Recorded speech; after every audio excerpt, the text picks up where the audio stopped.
Para entender a história do SUS, é necessário resgatar importantes momentos da história do Brasil.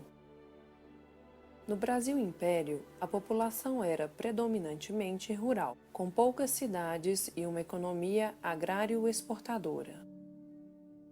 A abolição da escravatura em 1888 e a proclamação da República em 1889 deram início ao processo de industrialização no Brasil. Um fato importante para a história do SUS foi a imigração no final do século XIX, cuja maior parte ocupou o estado de São Paulo. Naquela época, os países da Europa eram muito mais avançados que o Brasil em termos de leis trabalhistas e noções de amparo social.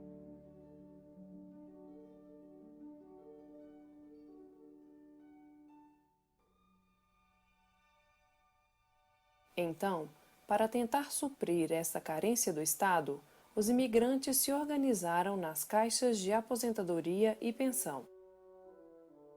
Estas CAPs eram financiadas pelos empregados e empresas, sem a participação do governo. A primeira CAP foi criada a partir do Decreto número 4.682, de 24 de janeiro de 1923. A conhecida Lei Eloy Chaves, o autor do projeto. A lei determinou a criação de uma caixa de aposentadoria e pensão para os empregados de cada empresa ferroviária. Essa lei é considerada o ponto de partida no Brasil da Previdência Social propriamente dita.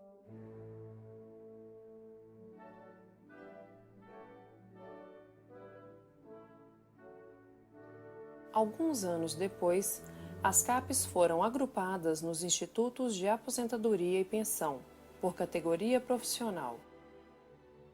Essa unificação das caixas nos institutos ocorre no período Getúlio Vargas. Como os institutos tinham certa autonomia, alguns deles passaram a oferecer outros itens além de aposentadoria e pensão, como, por exemplo, o dos industriais, que ofereceram inclusive moradia. O primeiro IAP criado foi o dos marítimos. Os IAPs estavam vinculados ao Ministério do Trabalho e tinham como objetivo principal os benefícios de aposentadoria e pensão.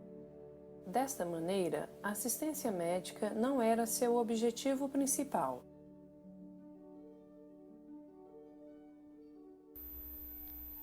Em 1953, originou-se o Ministério da Saúde para atender aos problemas de saúde pública, como epidemias, saneamento básico, entre outros. Em 1960, foi promulgada a Lei 3.807, denominada Lei Orgânica da Previdência Social, que unifica o regime geral da Previdência Social e passa a abranger todos os trabalhadores de carteira assinada. O processo de unificação, previsto em 1960, se efetiva em 2 de janeiro de 1967, com a implantação do Instituto Nacional de Previdência Social, INPS, fusão dos IAPs. O número de contribuintes e beneficiários foi aumentando e era impossível o sistema médico previdenciário existente atender a toda essa população. O governo militar tinha que decidir onde colocar os recursos públicos para atender a necessidade de ampliação do sistema. Então, foram estabelecidos convênios e contratos com a maioria dos médicos e hospitais existentes no país, pagando-se pelos serviços produzidos. Este sistema foi se tornando cada vez mais complexo, que acabou levando à criação de uma estrutura própria administrativa, o Instituto Nacional de Assistência Médica da Previdência Social, INAMPS, em 1978.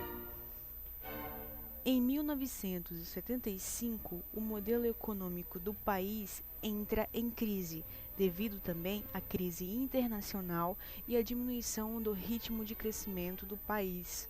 Cresce o desemprego e a população, cada vez com menos salário, aumenta a marginalidade e a mortalidade infantil. A medicina, que antes era curativa, não supria os problemas de saúde pública, como endemias, epidemias, entre outros. O sistema ficava incapaz de atender a população que não tinha carteira assinada e não contribuía com o mesmo. Além disso, haviam desvios de verbas do sistema previdenciário para cobrir despesas de outros setores e para a realização de obras do governo. O movimento das diretas já em 1985 e a eleição de Tancredo Neves marcaram o fim do regime militar, gerando diversos movimentos sociais, inclusive na área da saúde. Houve a criação das associações dos secretários de saúde estaduais, CONAS, ou municipais, CONASENS, e a realização da 8ª Conferência Nacional de Saúde, Congresso Nacional de 1986, a qual lançou as bases da reforma sanitária e do SUDES, Sistema Único Descentralizado de Saúde. Em 1988, com a promulgação da nova Constituição, a saúde ganha destaque no artigo 196, que diz: a saúde é direito de todos e dever do Estado, garantido mediante políticas sociais e econômicas que visem a redução do risco de doenças e de outros agravos e ao acesso universal e igualitário às ações e serviços para sua promoção, proteção e recuperação. Em 1990, o governo edita as leis 8.080 e 8.142, conhecidas como Leis Orgânicas da Saúde, regulamentando o SUS, Sistema Único de Saúde, criado pela Constituição de 1988. Nasce aí o SUS, Sistema Único de Saúde.